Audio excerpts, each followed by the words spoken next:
Ripple XRP, so the Federal Reserve has just dropped a massive bombshell and it is over. This is going to be relating to what will be happening on March the 11th of this year. I also have some other news about what David Schwartz has said recently in relation to Ripple XRP and how we could be the winners. And Ripple was actually mentioned at the World Economic Forum as well. We're going to take a look at that video.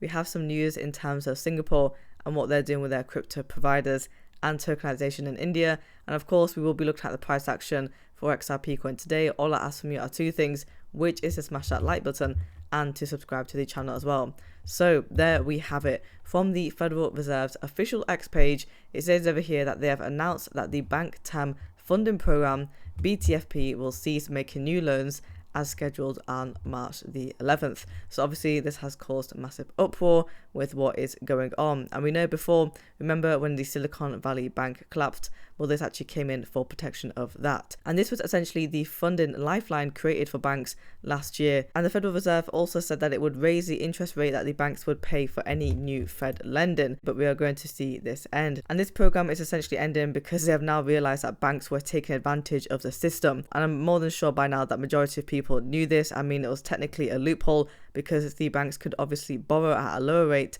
and then deposit those funds via overnight deposits with the central bank for a higher rate. And it doesn't surprise me that these financial institutions were taking advantage of this. And imagine being able to actually borrow at 3% and then get paid for depositing that money at 4%, earning interest for doing absolutely nothing. Obviously, with this news and announcement, the banks are not going to be too happy because they won't be able to make money on that. And now it has been said that they could potentially just be coming out with another bailout program once we see this actually season in March, but possibly with a different name. And I'm sure that the Federal Reserve are going to see how it will work out for them once they actually seize this. And as well, in terms of the BTF, it actually rose to 167.8 billion. It's the first emergency, up 6.2 billion from last week.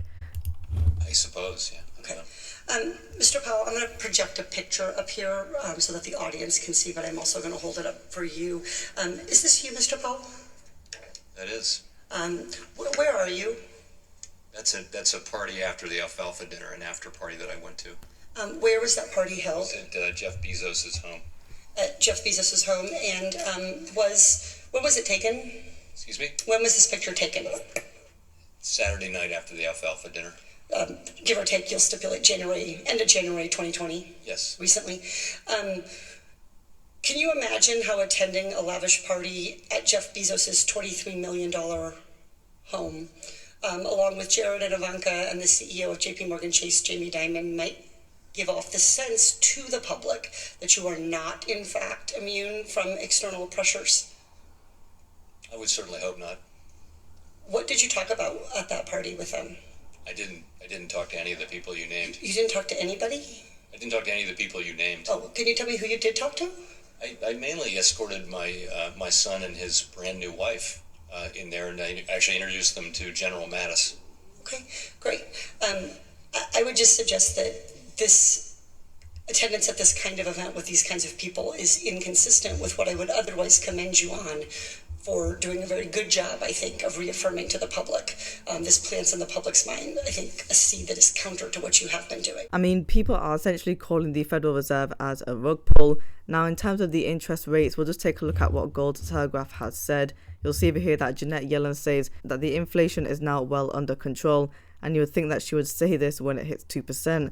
Another day in the world of Janet Yellen. So right now, we know that the interest rate for the USA is 3.45%, and in the UK, I believe it is 4%, so still pretty high. Now, what do we know in terms of the Federal Reserve and when it comes to interest rates for this year in 2024? Well, we could potentially be seeing interest rates being cut around about mid-year in 2024. However, these are not going to be fast interest rate cuts. They're actually going to be very slow and gradual. And in terms of November and December, we know that the Federal Reserve actually left the interest rates unchanged. But again, the question remains as to when the Fed will begin lowering borrowing costs. And in terms of specific dates, some people are actually looking to a first interest rate cut in May instead of March. So we'll see how that plays along.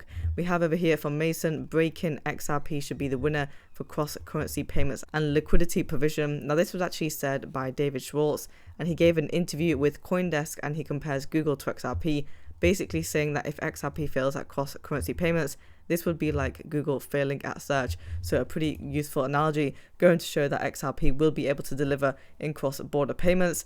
And Schwartz says over here, because it was specifically built for that and everything has been optimized for that particular use case. But what can also happen is that an ecosystem would evolve around it with smart contract chains and chains that are optimized for real-world asset tokenization and carbon markets and tokenized securities and stablecoins and all of these other use cases. You could imagine a case where the XRP ledger becomes the hub for this sort of periphery around it. I'll take succeeding at a different use case over failing any day. The technology was actually built and designed for cross-border payments, and we know now already that Ripple XRP has the capability to be able to succeed in these cross-border payments. And the only thing that we're pretty much waiting for now and in the future is the adoption and utilization for banks in general. From XRP Daily, I want to show you this. Now, Ripple is actually mentioned at the World Economic Forum as a company that can greatly improve transaction cost and speed. We know already that Ripple and other players, for example, like Hedera, also attended the World Economic Forum, and so it only makes sense that they were mentioned in terms of their benefits for their technology. We've seen over $3.5 trillion of transactions directly on the internet between counterparties. And so if we can, improve it with more scalable blockchain technologies like, Brad's company provides, and we can make this extremely low cost to move, and then enable individuals with digital wallets that can interact, and you can scale into the risk, right, is the way I like to think of it. But at a base layer, if you want to solve for this problem, governments have to accept that people want digital cash. That is a product that they want. And from a remittance perspective, that's critical. If you want to educate someone and say, hey, you should do this digitally, they want to know, is this as good as cash? Can someone turn it off? Can they turn it off? Is it as good as what I get when I get cash? And I think we need to answer that question definitively as a society if we want to solve this remittance problem. In addition to that, Singapore also has 13 licensed crypto providers. Ripple themselves are fully licensed to operate with XRP in the Singapore region. We know that Singapore actually granted them this license not so long ago. And FOMOPay is also using Ripple payments and XRP, which also connects out to Brazil. So we have South America as well.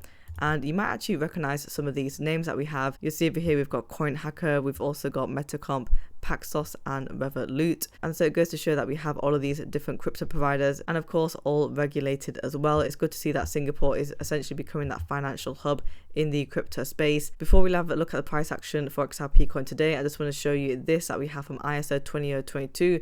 We have the e-rupee push.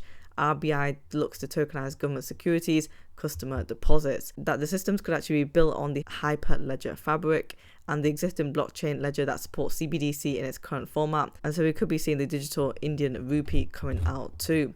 XRP coin, we are currently trading at 0.5252 cents. We are up by 2.23% on the one-day chart. For the volume, we are up by 8.66% and we're trading at $865.9 million, which is different compared to where we usually are, as we are in the red. In the earlier hours of the morning, we were trading at 0.5104, so we're just under by 1 cent. We are seeing this nice little climb on the 7-day chart. We are down by 5.23%. So obviously we took that massive dip over here to 0.5011.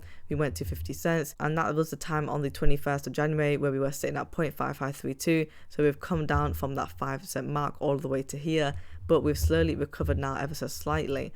And on the 1 month chart, we are down by 17.42%. So we're just seeing this little bit of an increase gradually. Now I want to see XRP coin reach that 53 to 55 cent region. Let's see if it can first reach 53 cents though, in order to confirm that range. But again, obviously it has been on a massive downward trend. The price hasn't been as active compared with other altcoins. It has pretty much been very stagnant, and obviously the price action for the past 2 weeks has been very red, but we should be able to slowly climb our way back up to that level of 53 cents again. So guys, if you want daily Ripple XRP coin news, subscribe to the channel and like the video as well.